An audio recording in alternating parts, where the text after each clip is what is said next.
Nexus PMG welcomes you to the Bigger Than Us podcast, which we as energy geeks lovingly refer to as the BTU. Bigger Than Us is a podcast that focuses on ideas that will shape the future of our planet and ultimately our existence. We will occasionally lean into energy topics because, after all, it's the key to our collective survival. But we'll also explore other ideas and topics that we believe will have an impact that is bigger than us. And now, on to today's show.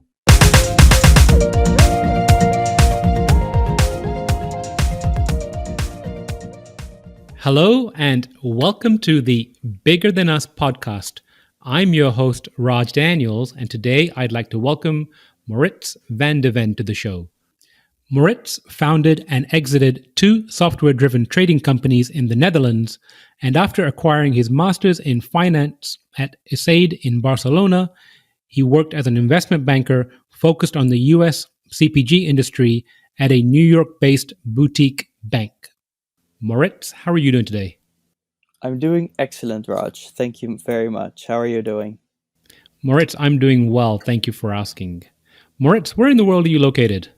I'm located actually on a farm in a town called San Marcos in California, about half an hour north of San Diego. And how's the weather? It is fantastic. It is warm but not too hot. It is sunny all day. Nothing to complain about the weather. You know, I'm a little bit envious because in Dallas it's going to be 100 degrees tomorrow. And San Diego happens to be one of my favorite cities. So hopefully, one of these days when this pandemic is over, we can meet over there on the shore and have a nice cup of tea together. That would be fantastic. So, Moritz, I like to open my show by asking my guest the following question. If you were asked to share something interesting about yourself, what would it be?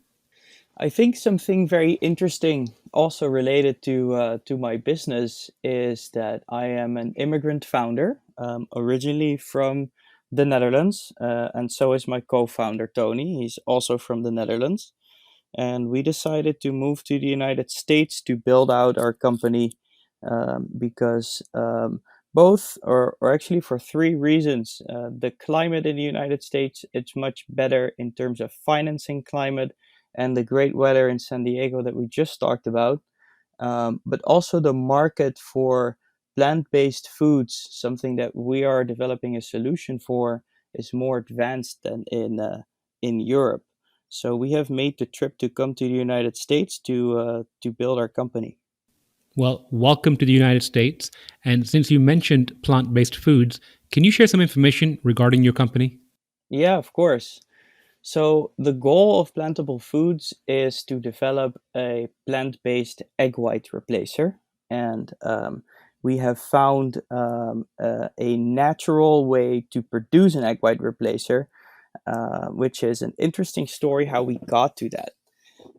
We found out that the most abundant protein in the world, which is called rubisco protein, which is found in every green leaf on the planet, um, is actually a neutral tasting and very functional type of protein that when you apply it in a food product, it can have very similar characteristics as egg white.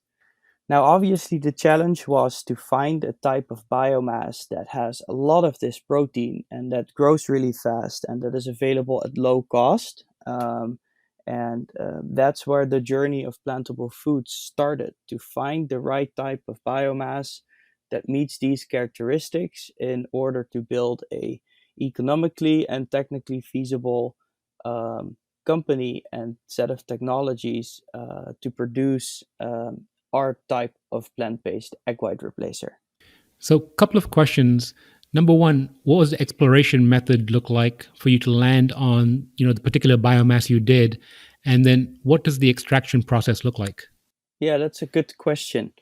Well, first of all, we started looking into the total protein content in green leaf material because rubisco is only found in green leaves and some algae cells. So everything with a chloroplast has rubisco protein, but not every plant leaf is equal, and not every plant leaf's protein content is equal either. So we looked for a number of characteristics, and those characteristics were total protein content and rubisco protein content thereof, the growth speed of the biomass in an industrial or agricultural scale cultivation setup, and also the processability and the availability of such biomass. Because obviously, it is important that when you're going to take it into the extraction process, you would like to work with a homogeneous type of biomass that doesn't differ too much throughout the year.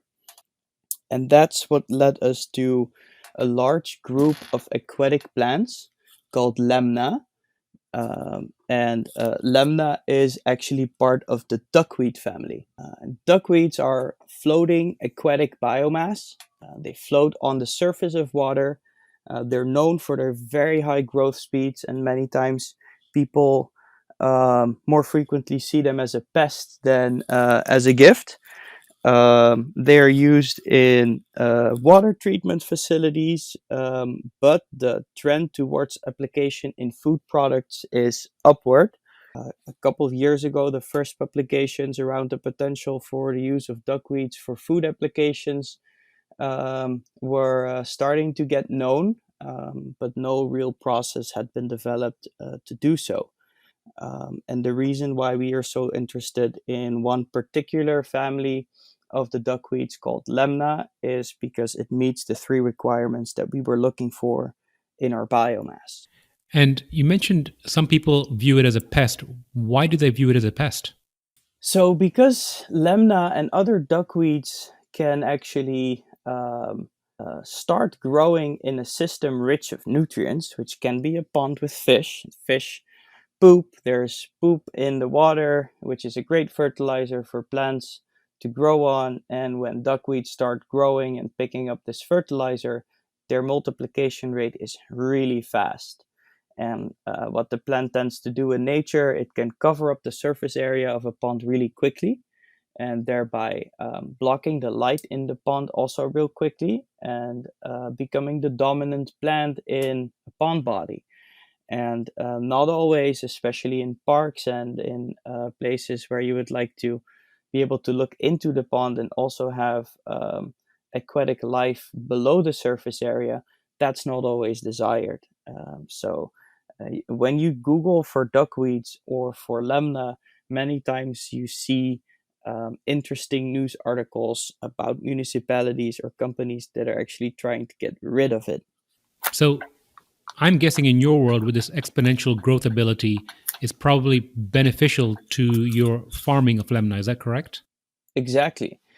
And we, of course, take a completely different take on cultivating duckweeds or lemna than in other systems. We control what is available to the plant in our systems to make sure that we grow a very high yielding, high protein, and of course, food safe product that is free of toxins and free of heavy metals. And our way of cultivating lemna pushes lemna to grow fast and to be rich in protein, which obviously is the compound that we're after in the extraction process. So, obviously, without giving away any technical secrets, can you explain how you do grow it? Yes. The way we grow it is in shallow ponds. There is a thin layer of water in our ponds, and we apply our nutrient formulation in this layer of water. On the surface of the water, we have our lemna growing, and the ponds are covered with a very simple greenhouse construction, for some people known as a hoop house, because it consists of hoops and it's spun over with plastic. And the hoop houses help us to control the amount of light inside and help us to limit the evaporation rate of the water we grow the lemna on, and also help to keep the temperature contained inside the system. And this all leads to a very high yielding a cultivation system for lemna, where the risk of getting outside contamination is minimized at the same time. So, how many times a year, let's say on one pond, for example, how many times a year can you harvest from that one pond? To answer this question correctly, I have to give a little bit of background because Lemna, in the way we cultivate it, is not a crop that you harvest in cycles. So, Lemna, first of all, grows vegetatively.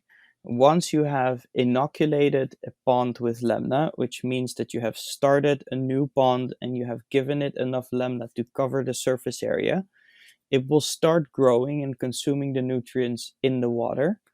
And we have certain bandwidths of how much lemna we tolerate on the surface.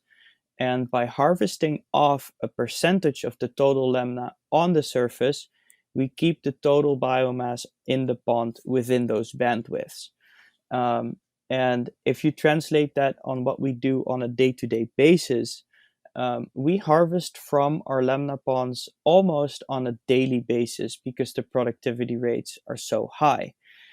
Lemna can have growth speeds where it doubles its biomass in just under 48 hours.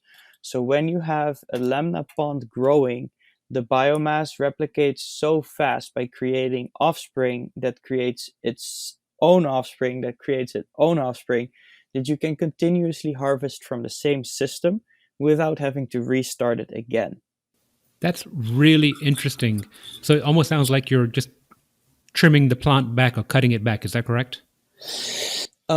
Yes, exactly. So you're essentially looking when you look at lemna from really close, you see that it is not much more than a tiny leaf with some smaller leaves attached to it, and that is its offspring. So the larger leaf is called the mother frond, and the smaller leaves that grow on the mother frond are the daughter fronds. And once the daughter fronds have grown to a certain size, they split off from the mother frond, and the same process happens again. Um, so this is how lemna grows, and how you harvest it is not attached to soil. It is just the leaf floating on the water. So you literally skim a portion of your biomass from the surface of the water, and you use that portion that you skim off in your extraction process to extract the protein compounds from it. So when I had the opportunity to look at your website, you have an aerial photo, I believe, of one of your ponds, and it reminded me very much of like a lily pad. Yes, it's a very, very, very small version of a lily pad. So the diameter of a leaf is about a 16th to an eighth of an inch. In millimeters, that's about 3.5 to 4.5 millimeters, I would say. That's the size of the actual leaf. It's a small type of leaf that is also known as the smallest flowering plant in the world. So earlier in the conversation, you mentioned, protein comparable to egg whites. Is that correct? That's correct. And how do you extract the protein from the lemna plant? That's a process that I think has been our biggest challenge over the past years. The protein itself, rubisco protein, is part of the photosynthesis cycle. And what it does, its function in the plant is to capture CO2 and to bring that CO2 into the plant to retain the carbon and to release the oxygen back into the air. So that's its natural enzymatic function in the plant. So it's an enzyme. And rubisco naturally is water soluble. And because of the fact that it's water soluble and a lot of other compounds in the plant are not, we use a solid liquid separation technique to separate out all the solids from the liquids that include the soluble compounds in the plant. So that is the first step in the extraction process. So after the solid liquid separation, we continue with the liquid in the process and we separate out all the compounds until we have our final solution with mostly rubisco protein that is from that point neutral in color, odor, and flavor. And the last step in our process is to dry this liquid, which ends up in our final protein powder. And this protein powder can then be redissolved and used as an egg white replacer in products and categories like baking, dairy alternatives, meat alternatives, and other plant-based products where an egg white replacer can be a solution to make those products taste better and have better texture. Thank you for that technical. So, did you say it's tasteless and odorless? Yes, correct. So, can an individual use it replacement for a protein powder? You could. It is definitely a great replacement for protein powder because it contains all the nine essential amino acids. Its composition in terms of amino acids is not only complete but also very well balanced. From a nutritional standpoint, it has a very good nutritional protein composition. Well, I'm excited to try it when it's available. So, switching gears a little bit, Moritz, the crux of our conversation is the why behind what you do. Now, in your particular case, in Tony's case, you've moved countries and you've upended your lives to invest your time in this. There's an opportunity cost with doing comes with doing so. So, what's your why? What motivates you? What drives you to be so passionate in this arena?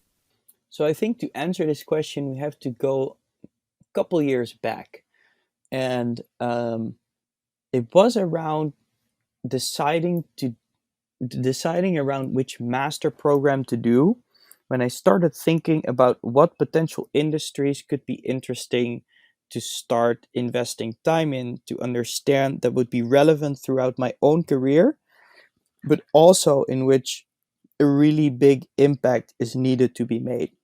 And at that time, I saw that that would be agriculture and food. With a growing population, the problems around food production, distribution, and food quality that we all eat are only going to increase because the resources we have available to produce high quality foods are getting smaller and smaller. So, with fewer resources available, we'll have to produce more foods for um, a population that will require higher quality foods. And I found that a very interesting challenge to start with, and I thought it would still be a challenge for the next 50 years. So then I started looking into what could potentially be the biggest problems within this space, and fairly quickly discovered that the production of protein products, as we have known them for decades, is one of the most polluting industries in the world. So, the production of meat products and dairy products emits so much greenhouse gas that by reducing the emission of greenhouse gases for the production of equal or better proteins would be a great challenge to go after. Um, then the next step really was to try and see opportunities in the market and find problems that would need to be solved in order to solve this bigger problem. And obviously, the switch from animal based products to plant based products is a whole revolution in the food industry, and it impacts everyone throughout the chain. And one of the big challenges that everyone in the chain is faced with is the quality of the ingredients to use to make the products that the consumer really wants. So the consumer wants something that is affordable, that tastes great, that is available when they want it, and it should also be nutritious. And those factors combined make it hard for food manufacturers to make plant based food products that meet all those requirements because many times you can make a very nutritious and sustainable type of product, but the ingredients that are available to use are hard to work with to make the desired flavor profile or texture profile that the consumer really likes, or um, they become really expensive and stay kind of a niche product. And one of the key ingredients that really drives the quality of the next generation plant based food products is protein. and not as a bulking ingredient to just add a lot of protein in a food product, but really to make sure that the texture of the product is pleasant, without adding off flavors or without complicating the formulation of the ingredient by having to add a lot of chemical stabilizers and other products in there that would diminish the either the nutritional value of the product, um, or would put the health of the consumer at risk because there's so much chemicals going into those products. So to create a new type of plant-based ingredient that would meet those requirements, that was the challenge from the start. And I think that has really driven Tony and me to take the step to do a deep dive in what the best solution would be, and to give up all the things we had prior to starting this adventure.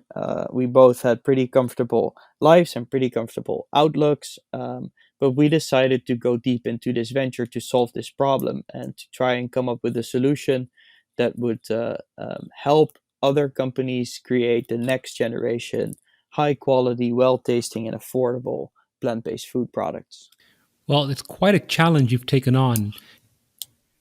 Can you speak to some of the challenges you've had on a more frequent basis as far as moving here and then setting up your operation, etc.? Yeah, definitely. I think like where it all started with is indeed what you say. This is a very big challenge. So you need to narrow down your challenge to something feasible and executable. So we decided on going after Rubisco protein because we thought it would be a feasible type of solution that we could take on as a company and focus specifically on this. So first of all was the choice of what we were going to focus on, and we made to focus. We made the decision to focus on Rubisco protein. Then the next challenge was to find an appropriate R&D setup where we could do all the work in order to figure out how to solve this problem. And when we started this adventure, um, Tony and I both quit our jobs. I was in New York at that time and came back to the Netherlands.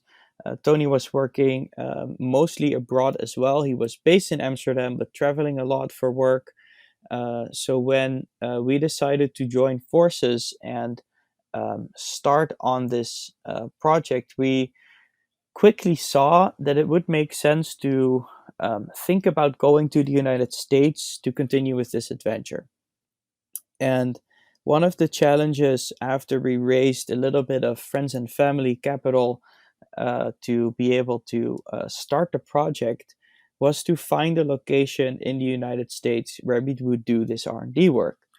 And one of our investors and good friends, who is also a graduate student at MIT, helped us out via the MIT alumni network and brought us in contact with an organization in America, which is called the American Algae Association, because we saw a lot of parallels with growing Lemna and algae, which is not the same, but the infrastructure in which you can grow it can be fairly the same. So we thought maybe we can find an old algae facility where we can start grower Lemna and start to learn more about the R&D project that we'll need to do. And via that network, we found a location here in Southern California that we were able to take over and start operating this facility without having to make a huge investment in the place to get started, which for us took a big hurdle away, because if we would have built the infrastructure ourselves that we're until today able to use, we would have been down over $2.5 million in building this infrastructure. So we found an opportunity at a bargain where we could start working on the cultivation and the extraction processes without having to heavily invest in infrastructure. So that was one of our big opportunities. So when we found this opportunity, for us, it was time to pull the trigger and say, all right, we're going to leave the Netherlands and we're actually going to move there because we'll have to do it right there. We had to arrange our visas and make sure that we would be able to work here in the US legally with our own company. And with the proper preparation by setting up our entities in the United States prior to moving already, and working with a great team of immigration lawyers who helped us out getting our visas, we were able to get our visas pretty quickly and actually continue to work in the United States without any problem. But that, I think, was just the beginning of um, the running the actual operations, which is a very interesting challenge up until today. So it seems like you've had a series of, I'm going to call them fortunate events. What are some of the big learnings or perhaps surprise moments that you've had in your journey? I think one of the biggest learnings is, um, especially when you want to build out a company that is doing something very specific, is that you have to have a very specific focus. And the focus that we had to define for ourselves was to focus on creation of this specific ingredient, so that we could very well establish and identify all the factors that are important in this R&D process, um, to then work on the proper execution of those step by step, and not trying to solve every problem along the supply chain that comes with building this. And I think it helped us a lot in structuring the approach of, first of all, trying to find the right way to grow the crop, and at the same time developing a very basic extraction technology within the landscape of existing patents and other processes out there, to define a process that would work for us and that would also give us certain protection. Um, and the focus on those activities has helped us a lot to really get to the stage where we were able to bring in the first VC funding from American investors, which was about 2 years ago from now. So I think having the right focus and having a very clear path to your goals, especially when you're taking on such a big challenge in moving to a different place and completely being on the other side of the world and having to restart an old facility, is very important to stay on track, because it can be very easy to get sidetracked or distracted in this type of situation. I appreciate you sharing that. And I think it leads nicely into my last question, which is if you could share some advice or words of wisdom with the audience, what would it be? It would definitely be to think about what you find fun and meaningful in life to do. Try to find a challenge that is in line with those thoughts. Try to find people around you that are aligned on those thoughts as well. And don't be afraid to start executing ideas that you think fit in that picture. And I think one of the people that convinced me to start working on this adventure was a partner at the investment bank where I was working prior to starting this company. And I had a lot of discussions with him, and he at some point said, there is no downside to starting this adventure, because what you will learn along the way is much more diverse and much more unique to what you will learn in an investment bank or in another job where you kind of know where you're heading in a couple of years from now, which will give you a lot of certainty and you'll be able to de-risk a lot of things for yourself. But how does it really line up with what you really want to achieve? Does it meet your goals? Um, so when he said that it wouldn't have any downside, even though it would be a very tough challenge to take on, that really made a lot of sense to me. And I think the fact that we're working on solving a very meaningful problem and that we're having a lot of fun while doing so, is really what keeps us up and what keeps us driven to pursue our goals. So as long as you have clear goals set for yourself and you find the right challenge that meets those, I think that's something you should definitely pursue, because it will make you happy and it make you very satisfied in the thing you do in life. Moritz, thank you for that advice. I've really enjoyed speaking with you, and I look forward to trying your protein powder myself. Is there anything that I have not explored or should have asked you that I did not? Um, I don't think so. Although it may be interesting to zoom in on. Um, so there is something funny, maybe that can be a funny thing during the podcast, because when COVID started, we decided to buy RVs and to basically continue the operations we do on a daily basis on our farm. We decided to move to the farm, and we moved into RVs and we moved into office spaces that we converted into bedrooms, because we didn't want to be isolated from the location where all the operations happen. If we couldn't drive home from home to the farm anymore. So for the last 3.5, 4 months, we've been living on the farm in order to keep all the operations running. And in the times of the COVID-19 pandemic, obviously that has been a very interesting experience for everyone on the team, and also for ourselves. It sounds great. I hope you're taking some time to record that journey and perhaps, journaling and photograph and doing some video blogging around the RVs too. Definitely, we're making sure that we take a lot of photos and that we capture all the fun and exciting moments here on the farm. Well, I think it'll make for a great story one day, Moritz. And again, I really appreciate your time today, and I look forward to catching up with you again soon. Likewise, thank you a lot, Raj. Have a great day and have a great 4th of July weekend. You too. Thank you for listening. And if you like our show, please give us a rating and review on iTunes. And if you want to show your support, please share our show with a friend or reach out to us on social media, where you'll find us under our Nexus PMG handle. Bigger Than Us is a Nexus PMG production.